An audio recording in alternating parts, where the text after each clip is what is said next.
You know, when you think about the history of a place, it's not always about the grand monuments, is it? Sometimes the best way to really understand a community is by looking at the humble buildings that were there for people every single day. So today, we're going to dig into the story of this small English community of Dunsmore, also known as Scrubwood, by following the life of one simple corrugated iron building, its Mission Hall. I mean, look at it.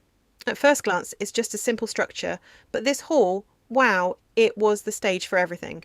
Fundraisers, funerals, heated debates, wartime solidarity, it was a witness to the entire arc of a community's life for the whole first half of the 20th century. So here's how we're going to trace the life story of this hall. First, we'll look at what the village was like before the hall even existed. Then we'll see it become the community's living room, get caught right in the middle of some big public arguments, and finally watch as its era comes to an end. Okay, so before the Mission Hall even shows up in the records, the community of Scrubwood was a place to find by really close ties, a lot of hard work, and sometimes just profound tragedy. Yeah, the most dramatic early event we know of is a tough one. It happened back in February 1865. A local paper reported on a melancholy fatality on the ice, an event that saw this tiny community lose 4 of its young girls in a single awful afternoon. And the details, they're just heartbreaking. 2 sets of sisters, the Brackley girls and the Wiles girls, drowned when the ice on a little pond just gave way. The official inquest was held at the Fox Inn, a place that is going to pop up again later in our story.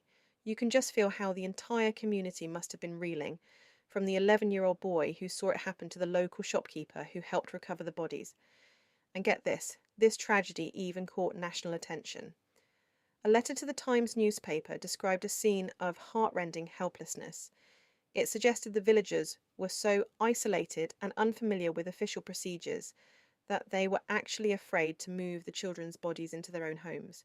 I mean, that just paints such a vivid picture of a remote and challenged community, doesn't it? And other newspaper clippings from the time really fill in the picture of what life was like back then.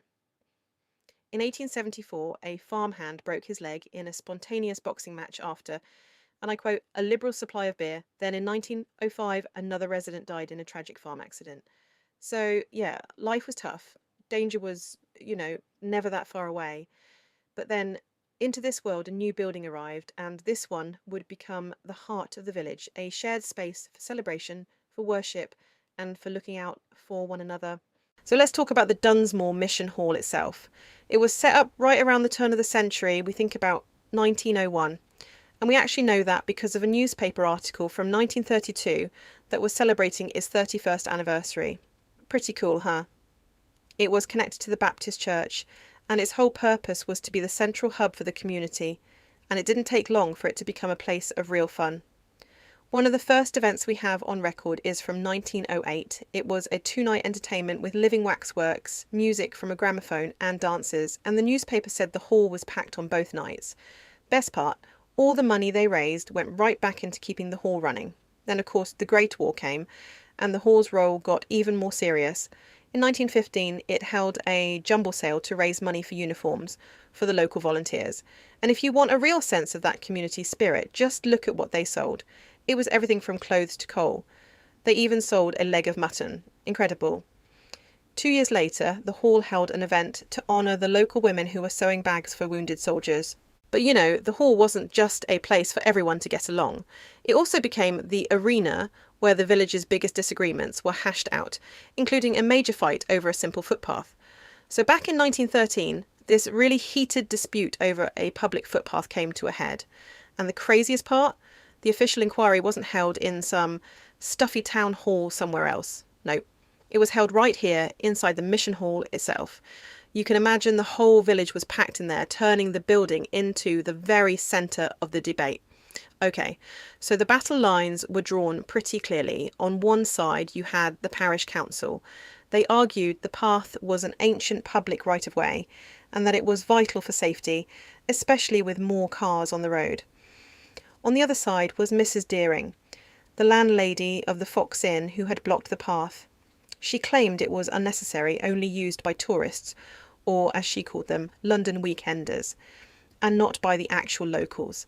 And to back this up, Mrs. Deering wrote this fiery letter to the paper, pointing out that Scrubwood only had 98 residents. And get this, She said that was including the babies.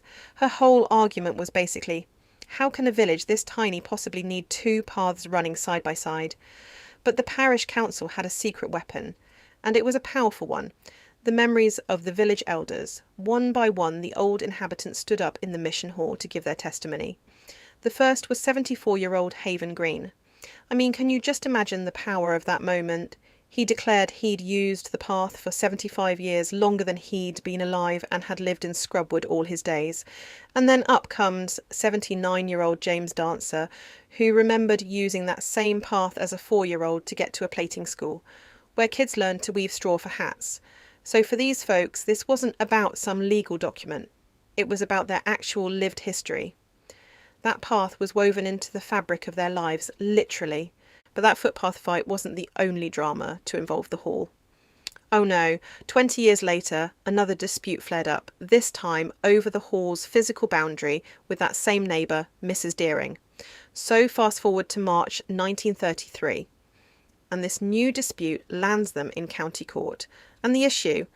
A few trees growing in the hedge between the mission hall and the Deering land. Sounds pretty small, right? Well, it escalated into a full-on legal battle over property lines and trespass. And the plaintiff? Well, it was a familiar name, Mary Deering, the very same landlady from the footpath inquiry. She sued the Norris family and the hall's trustees after they trimmed back some trees overhanging the hall, claiming the trees were hers, and what was really at stake here wasn't just a hedge, it was the official parish boundary itself. In the end, it was all settled for £25, but it just goes to show you how central this little hall was to everything. So after all these decades as the absolute centre of village life, the records start to show a shift. The final chapter of the hall's story as a community hub was beginning to unfold. The very first hint of this change comes from a council report in 1944. It mentions a complaint about an overgrown path running at the back of the old mission hall. That one little word, old, is so telling, isn't it? It's the first time we see it described that way, and it's a huge clue that its role in the community was starting to fade. And then just 5 years after that, the end became official. This notice was published announcing the proposed sale of the Dunsmore Mission Hall. After half a century of service, hosting concerts, supporting soldiers, even acting as a courtroom, its time as a public charity was over. And the price? £75. You know, the story of the Dunsmore Mission Hall is just such a powerful reminder that history isn't only written in castles and cathedrals, it's in the village halls, the pubs, and the footpaths that shape our everyday lives. It really makes you wonder, doesn't it? What stories do your local landmarks hold?